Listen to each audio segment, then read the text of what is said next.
Hai guys, balik lagi di Yara Vlog. Nah, during pandemi ini, kalian ngerasa nggak sih kalau harga sembako pada naik, harga bawang bombay melonjak, tetapi pendapatan menurun? Gimana sih solusinya?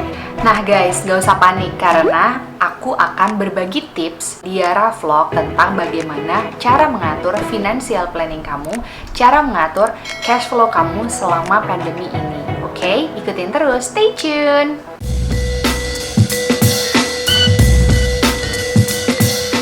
Langkah pertama yang aku mau share ke kamu adalah kita bisa melist down aset-aset apa saja yang kita miliki. Satu, misalnya kita punya tas branded. Dua, mungkin kita punya emas.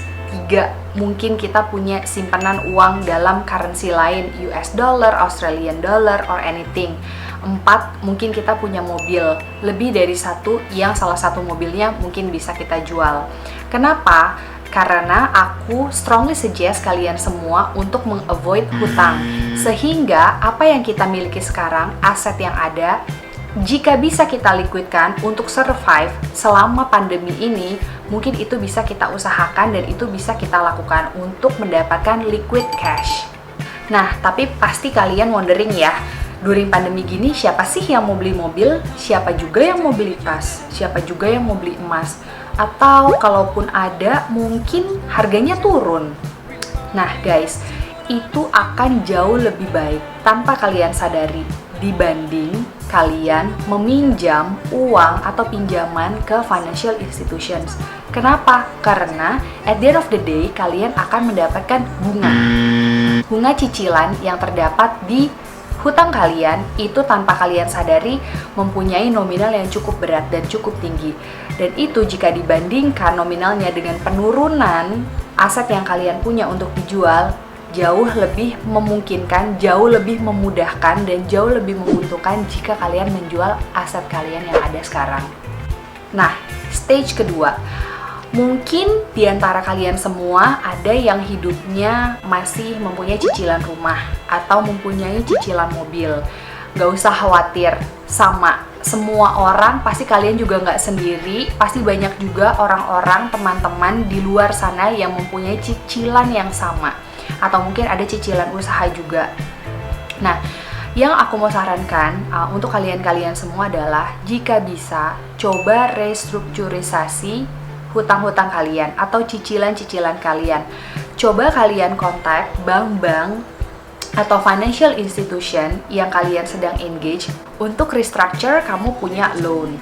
Nah, gimana caranya? Kalian mungkin bisa menjelaskan kalau keadaan finansial kalian pada saat ini mungkin lagi kurang baik, sehingga kalian bisa bernegosiasi untuk mengharapkan bunga yang lebih rendah, rate yang lebih rendah. Misalnya, kalian ada cicilan rumah selama 10 tahun, cicilan per bulannya adalah 5 juta rupiah. During pandemi ini, kalian mendapatkan gaji yang dipotong, sehingga gak memungkinkan untuk kalian tetap membayar cicilan rumah sebesar 5 juta rupiah. Kalian bisa mengajukan proposal ke financial institution tersebut, gimana kalau cicilan 5 juta rupiah itu bisa di-push down, misalnya di 3.500.000. Jadi kalian minta keringanan, bagaimana kalian bernegosiasi dengan bank.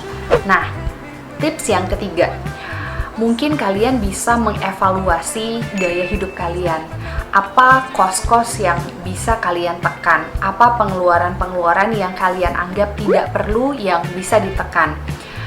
Banyak orang-orang yang bilang, oh kalian kan enak work from home, jadi kalian gak keluar uang transport, kalian gak keluar uang jajan, this and that, segala macam. Tapi hey, aku juga tahu listrik bisa naik 30%, ya kan? Belanja sembako, belanja bahan makanan itu bisa jauh naik berkali-kali lipat daripada harga transport kalian selama sebulan. I feel that, aku juga ngerti, aku juga paham. Jadi solusinya adalah ubah gaya hidup. Sebisa mungkin avoid yang namanya jajan, masak di rumah. Bisa dimulai dari pengaturan menu sehari-hari. Untuk ibu-ibu di rumah yang memasak mungkin bisa menerapkan yang namanya subsidi silang di menu. Misalnya, hari Senin kalian bisa masak ayam goreng dan sayur asam. Sudah ada sayur dan juga sudah ada protein dari ayam. Hari berikutnya, kalian bisa masak sayur sop dan tempe bacem. Jadi mengurangi protein hewani tapi tetap disubstitut dengan protein nabati. Baru hari Rabunya lagi kalian bisa masak sayur dan ikan. Nah, sedikit-sedikit, tapi jika kita bisa bersabar dan kita bisa melakukan itu, hopefully hasilnya akan terasa dan kalian bisa sedikit berhemat untuk pengeluaran hidup sehari-hari. Nah, hal kedua yang mungkin bisa di-avoid untuk merubah gaya hidup kalian adalah jajan. Aku ngerti banget, mungkin sebelum pandemi kalian terbiasa untuk order makanan dari jasa ojek online dan kebawa sampai sekarang. Kalian merasa bosan di rumah, kerja di rumah, kalian gak bisa kemana-mana, dan kalian tend to order foods dari ojek online. Nah, hal-hal seperti itu juga bisa dikurangi. Mungkin kalian bisa mereward yourself untuk bisa jajan dari ojek online 1 minggu 1 kali instead of sehari 3 kali. Karena kalau kita bisa mereduce jajan-jajan kita dari ojek online per harinya, itu lumayan banget loh teman-teman, kalian bisa saving quite a lot juga.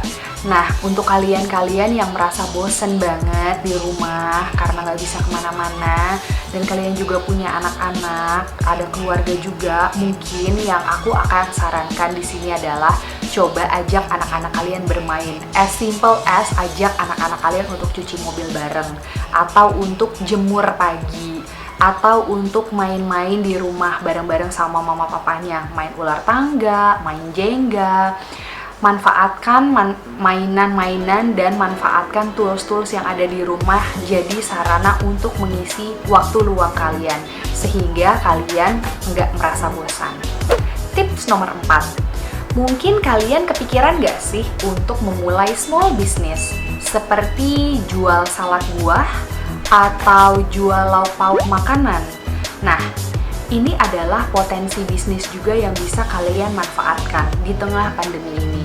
Banyak banget loh teman-teman aku during pandemi ini, mereka buka jasa masakan, mereka buka catering harian, mereka buka snack-snack yang bisa dibeli sama orang-orang dan bisa dibeli via ojek online juga atau berdasarkan sistem PO. Hal ini juga merupakan hal-hal yang kalian bisa consider untuk menambah income kalian instead of mengurangi expense kalian.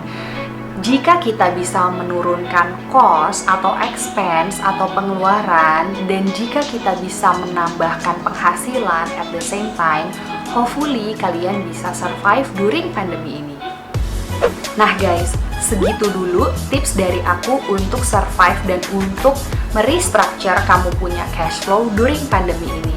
Semoga bermanfaat, semoga bisa diimplementasikan. Tetap sehat, di rumah aja, jangan kemana-mana, dan tetap berhemat. Oke? Jangan lupa like, comment, subscribe, share juga boleh. Bye!